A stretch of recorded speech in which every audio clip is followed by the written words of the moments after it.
আসসালামু আলাইকুম ওয়া রাহমাতুল্লাহি ওয়া বারাকাতুহু। প্রিয় মুসলিম ভাই ও বোনেরা, কেমন আছেন? আশা করি আল্লাহ সুবহানাহু ওয়া তাআলার অশেষ রহমতে ভালো আছেন। আজ আপনাদের মাঝে আলোচনা করব মা বাবার রাগের মাথায় কিছু কিছু কথা সন্তানের জন্য জাহান্নামী।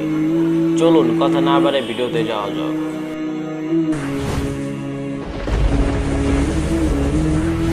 আপনি রাগের মাথায় আপনার সন্তানকে বলেন, মর তুই। ফেরেশতারা তখনই বলে, আমিন।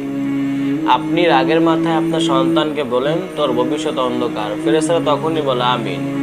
আপনি রাগের মাথায় আপনার সন্তানকে বলেন, তোর মুখ দেখতে চাই না। ফেরেশতারা তখনই বলে, আমিন। আপনি রাগের মাথায় আপনার সন্তানকে বলেন, জীবনে স্বামীর ভাত খাইতে পারবি না। ফেরেশতারা তখনই বলে, আমিন। আপনি রাগের মাথায় আপনার সন্তানকে বলেন, মরে গেলে তুই পানি পাবি না। ফেরেশতারা তখনই বলে, আমিন। আপনি রাগের মাথায় আপনার সন্তানকে বলেন, তুই আমার মরা মুখ দেখতে পারবি না। ফেরেশতারা তখনই বলে, আমিন। আচ্ছা, আপনি তো সেই মানুষ, তাই না, যে নিজের সন্তানকে নিজের চেয়েও বেশি ভালোবাসেন? আপনি তো সেই মানুষ, তাই না, যে নিজের থেকেও বেশি আন্তরিক দোয়া করতে পারবেন না? আপনি কি জানেন আপনার প্রত্যেকটি কথা ফেরেশতারা আমিন আমিন বলে? আপনি কি জানেন মা বাবার রাগের মাথায় প্রত্যেকটি কথা আল্লাহ তাআলার দরবারে কবুল হয়?